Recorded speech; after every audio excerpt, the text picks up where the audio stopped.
बिस्मिल्लाहिर्रहमानिर्रहीम। दोस्तों, rent loss आजकल पंजाब रेंटेड प्रेमिसेस एक्ट 2009 के गिर्द घूमते हैं। पंजाब रेंटेड प्रेमिसेस एक्ट जो है ये इंडिविजुअल्स के सब्सटेंटिव राइट को ही सिर्फ रिलेट नहीं करता, बल्कि प्रोसीजरल राइट्स भी यही फ्राहम कर रहा है। Punjab rented premises act 2009 landlord और टेनेंट के राइट्स की प्रोटेक्शन के लिए बनाया गया, और ये बात याद रखने के काबिल है कि सीपीसी 1908 की जो प्रोविजंस हैं वो पंजाब रेंटेड प्रेमिसेस एक्ट 2009 की प्रोसीडिंग्स में एप्लीकेबल नहीं है।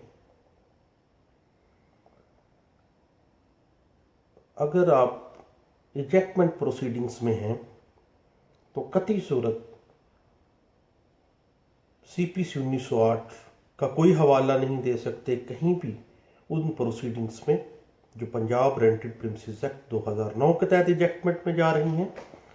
सीपीसी एप्लीकेबल ही नहीं है। उसके बाद इजेक्टमेंट प्रोसीडिंग्स चल रही हैं 2009 के पंजाब रेंटेड प्रेमिसेस एक्ट के तहत। तो इजेक्टमेंट प्रोसीडिंग्स के दौरान में एक बात और याद रखने के काबिल है कि कानून शहादत आर्डर 1984 जो है वो एप्लीकेबल नहीं है। आप क्यूएसओ के मुताबिक अपनी शहादत नहीं करवाते हैं, बल्कि अदालत का एक स्पेशल लॉ के तहत अपना प्रोसीजर है। और ये प्रोसीजर ना सिर्फ प्रोसीजरल राइट्स दे रहा है, बल्कि सब्सटेंटिव राइट्स भी यही एक्ट दे रहा है। इसी एक्ट की सेक्शन 15 जो है वो ग्राउंड्स ऑफ इविक्शन जो है वो प्रोवाइड करती हैं, और यही एक्ट जो है ये powers of civil court vested in rent tribunal ये भी हमें प्रोवाइड कर रहा है। अब हम देखते हैं कि हम किरायादारी शुरू कैसे होती है। किरायादारी टेनेंसी एग्रीमेंट से शुरू होगी, जिसको मुआहदा किरायादारी कहते हैं। मुआहदा किरायादारी सेक्शन 6 उसकी जो सब सेक्शन है ए, उसमें यह वाज़ेह किया गया है कि टेनेंसी एग्रीमेंट जो है वो आगाज करेगा लैंडलॉर्ड और टेनेंट के रिलेशनशिप। अब हमने ये देखना है कि जो मुआहदा किरायादारी हम लिखने जा रहे हैं उसमें कौन कौन से पार्टिकुलर्स देने पड़ेंगे। पहले नंबर पे particulars of landlord and tenant, किरायादार और जो मालिक है उस प्रीमिसेस का, लैंडलॉर्ड जो है उसके तमाम पार्टिकुलर्स देंगे। नंबर 2 डिस्क्रिप्शन ऑफ प्रीमिसेस, ये मकान ये बिल्डिंग क्या है, किस जगह पे ये मौजूद है, उसके तमाम पार्टिकुलर्स डिस्क्रिप्शंस देंगे, कितने कमरे हैं, कितने हॉल्स हैं, सारा।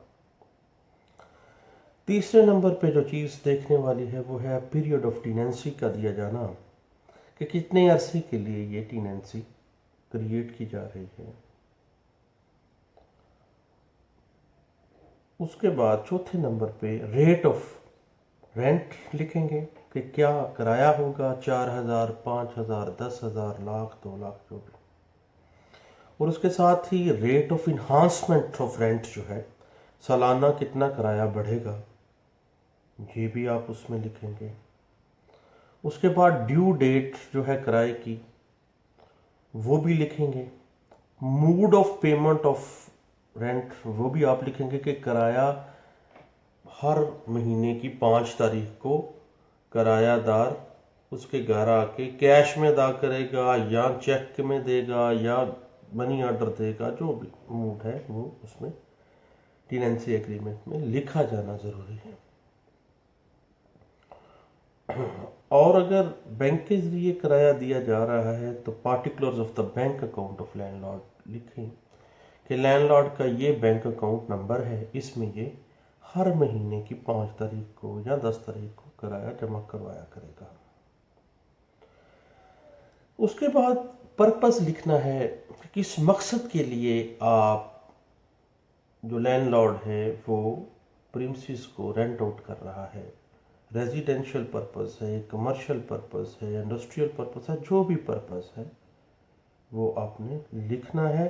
लेकिन एक बात याद रखिएगा कि वो पर्पस लीगल होना चाहिए। ये ना हो कि वहाँ पे अफ्यूम बनाने का कारखाना लगाया जा रहा हो या चर्च बनाने का कारखाना या जाली अद्वियात बनाने का। तो ये पर्पस बाकायदा आपने लिखना है कि एक कारखाना या एक कमर्शियल पर्पसेस के लिए इस्तेमाल किया जाएगा इसके प्रीमिसेस, या ये रेजिडेंशियल पर्पस के लिए इस्तेमाल किया जाएगा। उसके बाद अमाउंट ऑफ एडवांस लिखा जाएगा कि कितना पैसा एडवांस किराए में दिया जा रहा है, और सिक्योरिटी या पगड़ी अगर कोई है तो ये बात भी लिखी जाएगी। एक बात जहन में रखिएगा कि एडवांस होता है, ये जो हमारे यहाँ आम तौर पे मूड बनाया जाता है कि 10 लाख एडवांस होगा जो कि किराया में काट लिया जाएगा। बेतहाशा हाई कोर्ट्स और सुप्रीम कोर्ट्स की अथॉरिटीज़ मौजूद हैं कि एडवांस मनी होनी चाहिए, वो किराए में एडजस्टमेंट नहीं होनी चाहिए उसकी।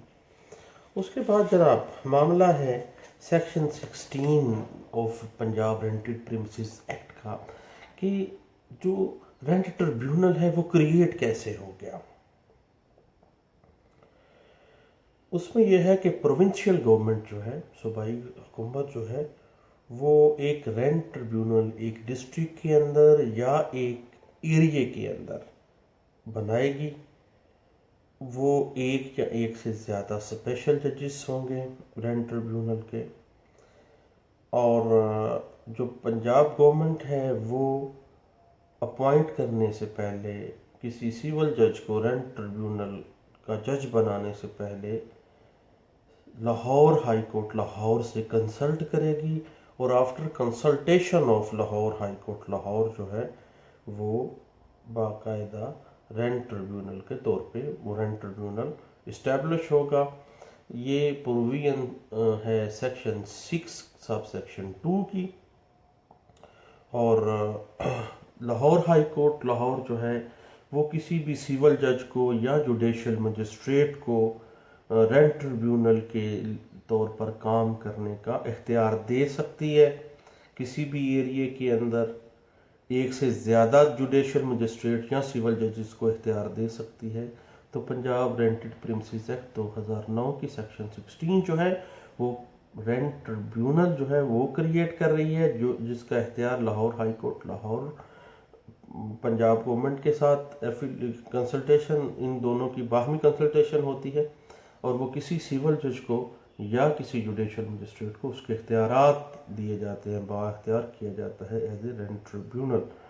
उसके बाद सेक्शन 17 की सब सेक्शन 2 जो है वो जो है रेंट रजिस्ट्रार जो हैं उसको क्रिएट करते हैं। उसकी जो गवर्नमेंट है वो एक रेंट रजिस्ट्रार को एक डिस्ट्रिक्ट के अंदर बनाएगी, और रेंट रजिस्ट्रार जो है वो टेनेंसी एग्रीमेंट के पार्टिकुलर्स को रजिस्टर करेगा, या कोई भी जो एग्रीमेंट है रेंटेड प्रीमिसेस के रिलेटेड, कोई अगर एग्रीमेंट टू सेल भी हो जाता है या कोई भी ऐसा एग्रीमेंट जो होता है टेनेंट और लैंडलॉर्ड के दरमियान, तो वो आपस में उसको तय कर सकते हैं। उसको रजिस्टर्ड करवाने के लिए वो राब्ता कर सकते हैं रेंट रजिस्ट्रार के पास। उसमें जनाब अगर दरखास्त इजेक्टमेंट चल रही है रेंट ट्रिब्यूनल के पास तो उसका फैसला 4 माह के अंदर अंदर करना लाजमी है। ये बात कही गई थी 2017 MLD पेज है 53 में। उसके बाद अगर section 30 of Punjab remitted princess act 2009 की खिलाफ वर्जी जो है की गई है तो वो इजेक्टमेंट की जो पटिशन है उसके ऊपर असरअंदाज नहीं होगी। ये बात कही गई थी 2017 एमएलडी पेज है 418 में।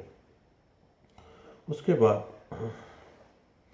अगर दौरान किरायादारी मुआहदा बै या दावा तमील मुख्तस कर दिया गया है और वो ज़ेर समात चल रहा है टीनेंट और लैंडलॉर्ड के दरमियान, तो जो इजेक्टमेंट की पटिशन है वो खारिज इस बुनियाद पे नहीं हो सकती कि जनाब इनके दरमियान तो मुआहदा बै हो गया है या इनके दरमियान स्पेसिफिक परफॉर्मेंस ऑफ कॉन्ट्रैक्ट जो है उसका तो केस समात हो रहा है। इस बिना पे इजेक्टमेंट पटिशन जो है वो खारिज नहीं होगी। ये बात इंटरप्रेट की गई है 2016 CLC पेज है 1832 में। उसके बाद रेंट कंट्रोलर जो है उसके पास इख्तियार है कि कोई भी रीजनेबल प्रोसीजर, पता कि अगर वो चाहे, वो उसके ऊपर बाइंडिंग नहीं है CPC, लेकिन अगर वो चाहे तो CPC में भी अपना एक मुनासिब जो उसका प्रोसीजर है वो इख्तियार कर सकता है। ख्वाह वो प्रोसीजर CPC से ले ले या अपनी आज़ाद मर्जी के साथ, वो आज़ाद है, उसके पास इख्तियार जो है वो एक स्पेशल जज के तौर पे वो उसको इख्तियार रख रहा होता है। ये बात कही गई थी 2016 YLR पेज है 13 में और 2016 YLR पेज है 113 में। तो उसके बाद दरख्वास्त दखली जो है बजरिया अटारनी भी दायर की जा सकती है और इजेक्टमेंट पटिशन के लिए लैंडलॉर्ड की जो असालतन हाजिरी है वो लाजम नहीं है जनाब। ये बात कही गई 2016 YLR पेज है 293 में। और एक बड़ी टेक्निकल सी बात है कि अगर टेनेंसी एग्रीमेंट जो है वो अगर तहरीर नहीं किया गया तो तहरीरी मुआहदा किरायादारी जो है उसकी अदम मौजूदगी में किरायादारी की जो मुद्दत है वो ओनली 1 मंथ होगी। 1 मंथ। एक दफ़ा डिफ़ाल्टर होने के बाद किराया अदा करना भी किरायादार को कोई फ़ायदा नहीं होगा, क्योंकि टेनेंसी एग्रीमेंट ही नहीं जब लिखा गया तो किरायादारी किस चीज़ की क्रिएट हो गई। अगर ज़बानी किरायादारी थी तो वो 1 माह के लिए थी, बाद में एक दफ़ा डिफ़ॉल्ट कर गया है वो तो दोबारा आ गया है अगर किराया देने, तो वो उसको कोई फ़ायदा नहीं होगा, वो उसको इजेक्टमेंट में ही जाना पड़ेगा। ये बात मुख्तलिफ केसेस लॉ में डिस्कस की गई है। 2016 MLD पेज है 103 और 2015 CLC पेज है 1187। टेनेंसी एग्रीमेंट जो है ना वो लिखा जाना इंतहाई ज़रूरी है, उसके कंटेंट्स हमने अभी डिस्कस की हैं। ये बात इंटरप्रेट की गई थी 2016 YLR पेज है 405 में। और रेंट कंट्रोलर अगर कोई दरमियानी हुक्म जारी करता है, कोई इंटरम आर्डर देता है, तो उसके खिलाफ रिट पटिशन जो है वो मेंटेनेबल नहीं है। यहाँ पे ऐसे होता है कि रेंट ट्रिब्यूनल, रेंट कंट्रोलर ने अगर कोई इंटरलोकेटरी आर्डर जारी कर दिया है तो चलो जी रिट पटिशन में जाते हैं, वहाँ से खारिज करवा के वापस आ जाते हैं। ये तरीक़ाकार ठीक नहीं है। कानून कहता है कि अगर रेंट कंट्रोलर का इंटरलोकेटरी कोई भी जो आर्डर है उसके खिलाफ writ petition under article 199 constitution of Pakistan 1973 maintainable ही नहीं है। और इस बात को इंटरप्रेट किया गया एक केस लॉ में 2015 CLC पेज है 663 में। और जनाब इजेक्टमेंट की पटिशन चल रही हो और टेनेंट कहे कि मैंने तो पगड़ी दी है, एक लंबी चौड़ी रकम दी है पगड़ी की, तो दावा बेदखली का फैसला करते हुए पगड़ी की रकम का फैसला करना भी रेंट कंट्रोलर की दायरा इख्तियार में है। उसका ही फ़र्ज़ है कि वो पगड़ी का फैसला भी वही करेगा। ये बात कही गई 2015 YLR पेज है 1647 में। उसके बाद अगर टेनेंसी एग्रीमेंट नहीं है, कोई किराए की रसीद नहीं है, तो मालिक और किरायादार का कोई ताल्लुक ही साबित नहीं होता। वो तो फिर इलीगल ट्रेसपासर तस्वर किया जाएगा, क्योंकि वो बंदा किरायादार तो है ही नहीं, ना ही वो साबित हो सकता है। ये बात 2015 PLJ 121 पेज पे इसको इंटरप्रेट किया गया था। उसके बाद अगर इजेक्टमेंट पटिशन चल रही हो तो अगर हम जो अदायगी कराया है वो बजरिया क्रॉस चेक जो है उसकी अदायगी नहीं हो सकती, बल्कि वो कैश ही जमा करवाना पड़ेगा आपको बैंक के अंदर, क्रॉस चेक नहीं हो सकता। ये बात कही गई 2015 SCMR पेज है 642 में। उसके बाद रेंट कंट्रोलर अगर कोई एक्स पार्ट ऑर्डर जारी कर देता है, दूसरी पार्टी की अदम मौजूदगी में एक ऑर्डर जारी हो सकता है तो कर देता है, तो देन उसकी जो लिमिटेशन है वो ओनली 30 डेज है। 30 डेज के अंदर अंदर आपने उसको यकतरफा ऑर्डर को मनसूख करवाना है। ये बात कही गई 2015 CLC पेज है 620 में। उसके पास बाद अगर रुपए की वैल्यू जो है वो डाउन हो गई है, इन्फ्लेशन रेट बढ़ गया है, पैसे की कदर कम हो गई है, तो पगड़ी की रकम में इजाफे का जो फैसला है, क्योंकि उस जमाने आज से 20 साल पहले पगड़ी दी गई थी जनाब 1 लाख रुपया, तो आज के दौर में उस दौर के 1 लाख और आज के दौर में बड़ा फ़र्क है जनाब। डिवैल्यूएशन हो गया है रुपया, और ये सारे रुपए की कदर के कम होने का जो फैसला है, पगड़ी की रकम में इजाफा होना है, उसका फैसला करना भी रेंट कंट्रोलर का फ़र्ज़ है, क्योंकि किराएदार ने वक़्त के साथ किराया बढ़ा दिया था। जब किराया बढ़ा है तो पगड़ी की जो अमाउंट थी, जो उसके पास एडवांस रकम पड़ी रही है, उसका फैसला करना भी रेंट कंट्रोलर की जिम्मेदारी है। ये बात कही गई। ये बात नहीं है कि जी 2 लाख रुपया एडवांस दिया तो 2 लाख ही वापस मिलेगा 20 साल बाद, ये और पगड़ी की रकम का भी इसी तरह ये सारा फैसला करना रेंट कंट्रोलर के पास ज़ुमरे में आता है, उसी के फ़र्ज़ में आता है। ये बात तय की गई थी 2015 YLR पेज है 1617। अब अगर किरायादार को पता चल गया कि मालिक जो है मकान का या उस प्रिमिसेस का वो फोत हो गया है, तो फिर भी उसी के नाम जाके किराया जमा करवाता रहा है, तो अगर जानबूझकर वो ऐसा कर रहा है, उसके अकाउंट में जाके जमा करवा रहा है, तो ऐसा करना जो है ना कस्तन डिफ़ॉल्ट के ज़ुमरे में आएगा, क्योंकि उसको पता है कि मेरा जो मालिक है जब वो फोत हो गया है तो उसके जो वारसान हैं, जो उसके बेटे हैं, उसके जो वारसान दीगर है, उसकी बीवी है, तो उसके पास जाकर उसको जमा करवाना चाहिए था। लाजमी बात है, जायदाद की वरासत उसके मरने के बाद इफेक्टिव हो गई है। ये बात तय की गई 2015 YLR पेज है 1179 में। और अगर किराएदार जनाब रिलक्टेंट है, जाओ मैंने किराया नहीं जमा करवाना, तो फिर एडजस्टमेंट की बेहतरीन हो जाएगी इसकी ग्राउंड। तो 2015 CLC पेज है 2229, इसको इंटरप्रेट किया गया है। अब ये है कि किरायादार या उसकी जगह किराया अदा करने की बाबत अंडरटेकिंग देने वाला शख्स भी टीनेट के ज़ुमरे में आएगा। अगर कोई बंदा कहता है कि जी मेरे अपने भाई को ये प्रॉपर्टी रेंट पे लेके दे रहा हूँ, इसको दुकान डाल के देनी है, इसका किराया मैं दिया करूँगा, वो अंडरटेकिंग दे देता है, तो वो जिसने अंडरटेकिंग दी है वो टेनेंट सफर होगा। ये बात कही गई 2015 MLD पेज है 71 में। और अगर किरायादार जो है हर माह की 5 तारीख से पहले पहले किराया जमा नहीं करवाता अदालत के अंदर रिजेक्टमेंट पिटीशन में, तो उसका लीव टू डिफेंड जो है वो ख़त्म किया जा सकता है। ये बात कही गई 2015 MLD पेज है 1342 में।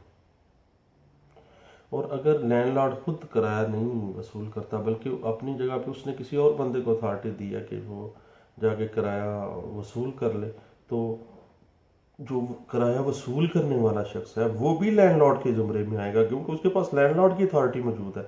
उसने कहा है कि मेरी जगह पे जाकर तुम किराया वसूल करो, तो वो लैंडलॉर्ड के जुमरे में ही आएगा। ये बात कही गई 2015 MLD पेज है 171 में, और 2015 YLR पेज है 1179 में। उसके बाद मुआदा किराएदारी जो है उसको रजिस्टर्ड करना लाजम है, अदरवाइज जुर्माना अदा किए बगैर तो दावा खारिज होगा। जुर्माना आपको पता है कि कितने कितने % अदालत कर सकती है। ये बात कही गई 2015 YLR पेज है 2045। और किराएदार जो है मुआहदा किराएदारी ख़त्म किए बगैर मुआहदा बैच से मुस्तफ़ीद नहीं हो सकता। अगर किराएदार ये कहता है कि जी मैंने तो ये प्रीमिसेस खरीद लिया है तो भाई पहले किराएदारी तो ख़त्म करो, पहले ये इजेक्ट हो ना, या इस प्रॉपर्टी को आप खाली कर दें, इजेक्टमेंट मुकम्मल कर दें, देन आप मुआहदा बैग की स्पेसिफिक परफॉर्मेंस में आ जाएं। क्योंकि अगर आप कह रहे हैं कि जी मैं किराएदार था और किराएदारी के दौरानिए में ही मैंने एग्रीमेंट टू सेल हो गया, तो आप स्पेसिफिक परफॉर्मेंस तभी आपका मेंटेनेबल होगा जब आप किरायादारी को ख़त्म करेंगे, आप वहाँ से फारग हो जाएं, इजेक्टमेंट कर दें, तो देन ये बात कही गई 2015 YLR पेज 1092 में, और 2012 MLD पेज है 108 में। उसके बाद अगर लैंडलॉर्ड रिलक्टेंट हो गया भाई खाली कर दो, मैंने तो किराया नहीं लेना, अगर वो ऐसा कर रहा है तो जो किराया है वो अदालत में जमा करवाया जा सकता है। उसका तमाम प्रोसीजर जो है वो 2014 MLD पेज 1084 में कहा गया है।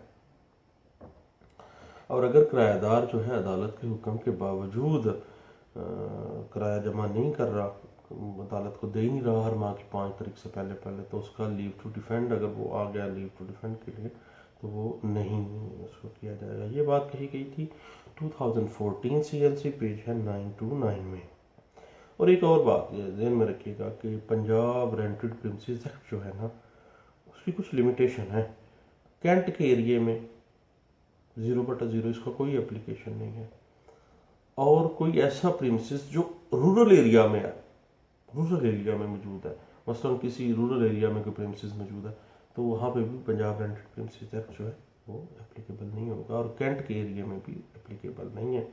ये बात कही गई 2014 CLC पेज 832 में। और अदायगी किराए को अगर रसीदात के ज़रिए साबित नहीं ना किया जाता तो ये इजेक्टमेंट की एक ग्राउंड है, क्योंकि किसी किस्म की किराए की कोई रसीद ही नहीं क्रिएट की गई। ये बात तय की गई 2014 MLD पेज है 1012 में। और अगर इजेक्टमेंट पटिशन दायर की गई है तो जो किराएदार है वही फौत हो जाता है, तो इजेक्टमेंट पटिशन मेंटेनेबल नहीं है, बंदे भी फौत हो गया। ये बात कही गई है 2014 YLR पेज है 2598 में। और उसके बाद इजेक्टमेंट पटिशन में जब आप नोटिस करते हैं अपने टेनेंट को, तो दावे की नकलें और जो जो आपने अटैच की हैं डॉक्यूमेंटेशन, उसकी नकूल नोटिस के हमरा भिजवाना ये लाजम है। कल कला को इस बिना पे वो इतराज़ कर सकता है कि मुझे तो जनाब दावे की कॉपी नहीं दी गई। ये बात कही गई, इंटरप्रेट की गई लाहौर हाई कोर्ट के एक फैसले में 2014 PLD में, पेज है 87, जिसमें ये रिपोर्ट किया गया था। उसके बाद अगर इजेक्टमेंट पटिशन चल रही है और उसके दौरानिए समात के दौरानिए में जो प्रीमिसेस है, जो जायदाद है, वो बेच दी गई है, तो जायदाद को ख़रीदने वाला जो है वो फ्री के मुकदमा नहीं है। मामला सिर्फ उस लैंडलॉर्ड का और उस टेनेंट का है। जो तीसरी पार्टी ने खरीद लिया है ना उस प्रीमिसेस को, वो फ्री के मुकदमा नहीं बन सकता। ये बात कही गई 2013 YLR पेज है 1881 में। अब बहुत सेटल्ड प्रिंसिपल है कि किराएदार को अगर प्रीमिसेस के ऊपर कोई हक जताना है कि एग्रीमेंट तो सेल मेरे नाम पे हो गया, इसने मुझे ज़बानी बैय कर दी है, मेरी जनाब अब ये प्रॉपर्टी हो गई है, मैंने जनाब ये लेनी है, तो कोई भी राइट साबित करने के लिए पहले उस जायदाद को इजेक्टमेंट में जाना होगा, पहले उस जायदाद को खाली कर देगा, किराएदारी को ख़त्म करेगा, फिर वो आएगा स्पेसिफिक परफॉर्मेंस ऑफ कॉन्ट्रैक्ट में कि अब ये मेरी प्रॉपर्टी है, मैं यहाँ पे किराएदार था, तो मुझसे जनाब इसने सौदा कर लिया, अब मैं specific performance of the contract में आ गया। ये बात कही गई थी 2013 YLR पेज 2714 में। उसके बाद अगर हक मलकियत तब्दील नहीं हुई तो नया मालिक जो है वो किराएदार को डिफ़ॉल्टर करार नहीं दिलवा सकता, और डिफ़ॉल्टर साबित होने की सूरत में इससे मुतल्लक इशू फ्रेम करना लाजम नहीं है। ठीक है, ये बात तो तयशुदा है कि जब अगर रसीदाते किराया जो है वो क्रिएट नहीं की गई, तो देन किराया दिया ही नहीं क्या गया। ये बात कही गई थी 2013 CLC पेज है 258 में। और उसमें एक और यहाँ पे हमारे यहाँ कॉन्सेप्ट है, मिसकंसेप्शन है कि पगड़ी जो है वो किरायादारी को लामहदूद कर देती है। नो भाई, ऐसी कोई बात नहीं है। पगड़ी किरायादारी को लामहदूद नहीं करती, बल्कि वो एडवांस मनी है। पगड़ी जो है वो ये मैक्सिमम ये आप कह सकते हैं कि जी वक्त के साथ साथ पैसे की वैल्यू कम हो गई है, इस वजह से ये पैसा जो लाख रुपया पगड़ी दी थी वो 10 लाख मिलना चाहिए। ये तो भाई फैसला करना जो है वो रेंट कंट्रोलर का काम है। ये बात कही गई थी 2013 SCMR पेज है 1520 में।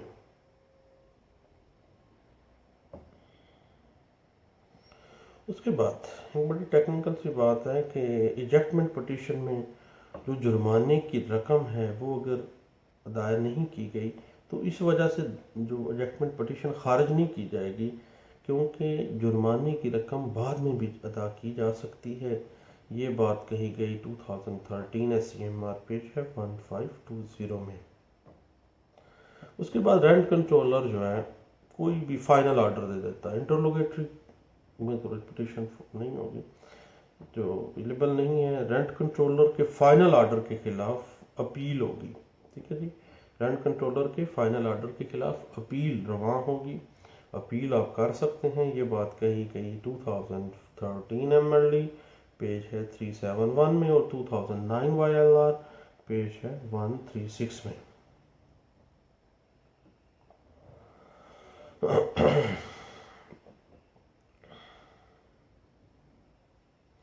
उसके बाद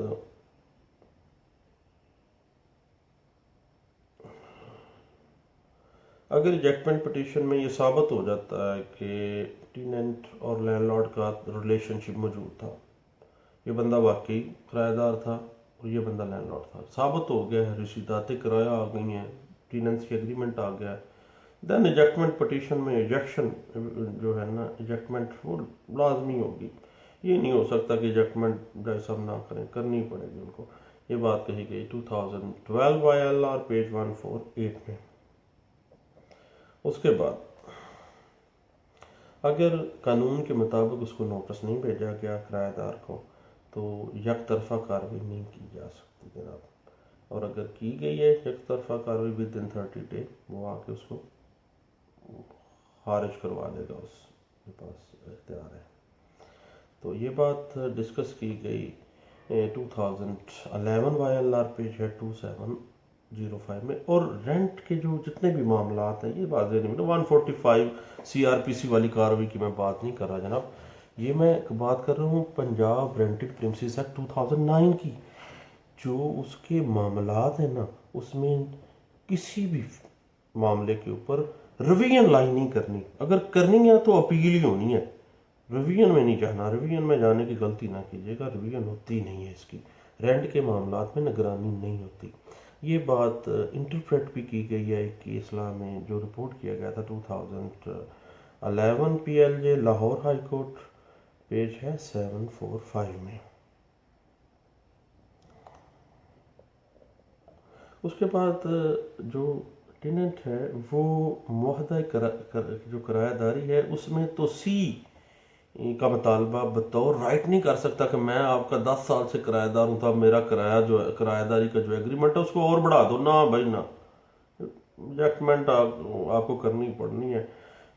आप ये मुतालबा करना आपका हक ही नहीं है किराएदार का कि जी मैं चूँकि पुराना किराएदार हूँ, मैं आपको रेगुलर किराया दे रहा हूँ, तो जो टेनेंसी एग्रीमेंट है उसमें जनाब तो सी कर दें, तो सी करना बत्ती सूरत उसका राइट ही नहीं है और वो इसको एज ए राइट वो क्लेम नहीं कर सकता। ये बात कही गई 2011 CLC पेज है 755 में। और उसके बाद अगर टेनेंट मालिक को बताए बगैर उसके प्रीमिसेस में कोई रद्दोबदल करता है, कोई तमीरात करता है, मिस्त्री लगा लेता है जनाब, कोई दीवारें बनाना शुरू कर देता है, कोई दीवार गिराना शुरू कर देता है, तो ये एक बेहतरीन ग्राउंड ऑफ इजेक्टमेंट है और इसकी बुनियाद पे भी इजेक्टमेंट पिटीशन दायर की जा सकती है। ये बात कही गई है 2010 CLC पेज है 819 में। उसके बाद जब इजेक्टमेंट पिटीशन हो गई है या कोई भी पिटीशन दायर की है under Punjab rented premises act 2009, तो समन भेजेगा, नोटिस किया गया, नोटिस के साथ कॉपियाँ शॉपियाँ लगानी है जी लाजमी। जब नोटिस हो गया है, नोटिस की तामील हो गई है, तो विद इन तामील होने के 10 दिन के अंदर अंदर जब बंदा हाजिर हो गया, तामील हो गई है, बंदा भी अदालत में आ गया जनाब, तो विद इन 10 डेज जो टीनेंट है उसकी जानब से लीव टू डिफेंड की एप्लीकेशन दायर करनी होगी उसने। और अगर वो within 10 days leave to defend दायर नहीं करता तो किरायादारी का जो राइट टू डिफेंड है ना, ख़त्म कर दिया जाएगा, क्योंकि 10 दिन का टाइम है और 10 दिन के बाद 11वें दिन भी मुमकिन नहीं है। ये बात कही गई है 2010 CLC पेज है 847 में और 2010 YLR पेज है 109 में।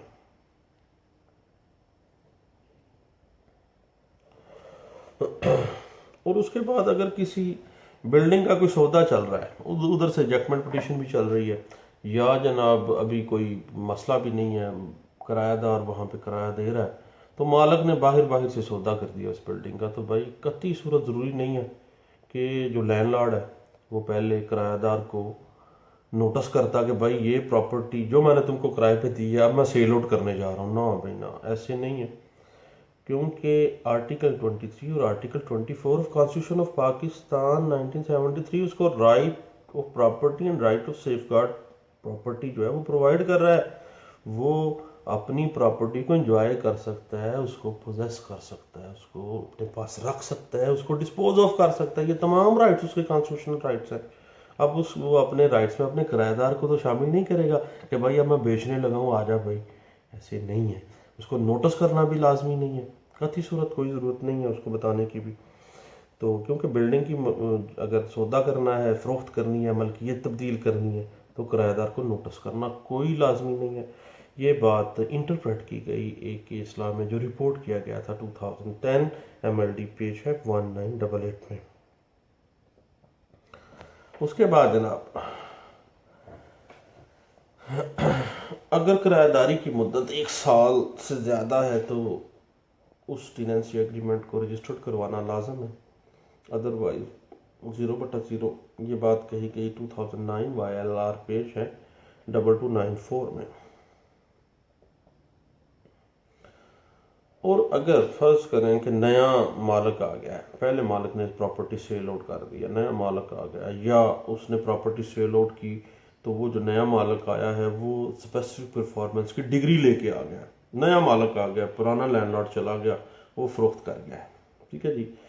तो वो जो नया आने वाला मालिक है वो भी किराएदार को इलीगली बेदखल नहीं कर सकता, कानूनी तौर पर बेदखल कर सकता है, क्योंकि किरायादार अब नए मालिक का, जो नया मालिक है उस प्रीमिसेस का, उसका किरायादार तस्वर किया जाएगा। ये बड़ा टेक्निकल सा इशू है, ये इंटरप्रेट किया गया 2009 MLD पेज है 286 में। उसके बाद किरायादार जो है अगर बिजली के बिल, पानी के बिल, सुई गैस के बिल ही नहीं अदा कर रहा, कमेटी की फीस ही नहीं अदा कर रहा, तो वो डिफॉल्टर करार दिया, और ये एक बेहतरीन ग्राउंड हो सकती है इलेक्शन के लिए। ये बात 2008 CLC पेज 446 में भी इंटरप्रेट की गई है। उसके बाद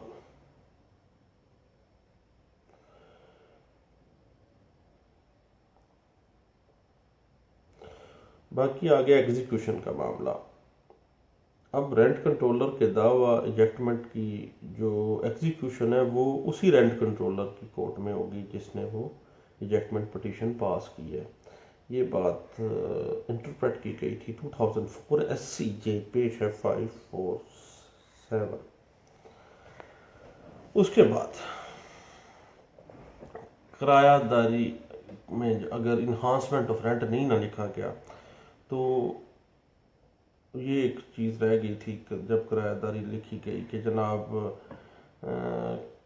किराया जो है वो हर साल कितना बढ़ेगा, 2 साल बाद कितना बढ़ेगा, तो ये बात रह गई है, किरायादारी एग्रीमेंट में मिस हो गई है।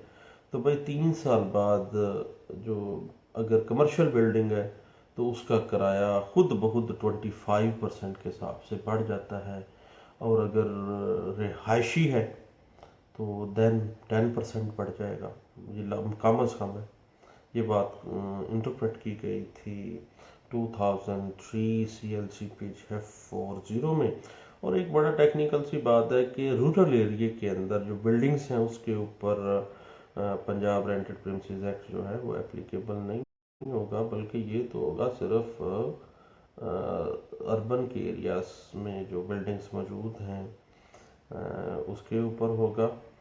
ये बात भी मुख्तलिफ जगहों पे इंटरप्रेट की गई है।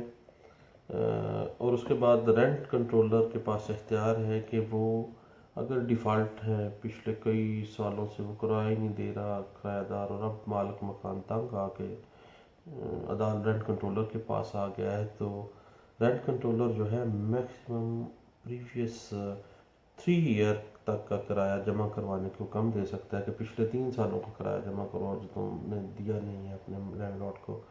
ये बात इंटरप्रेट की गई 2002 YLR पेज है 1353 में कि उसके बाद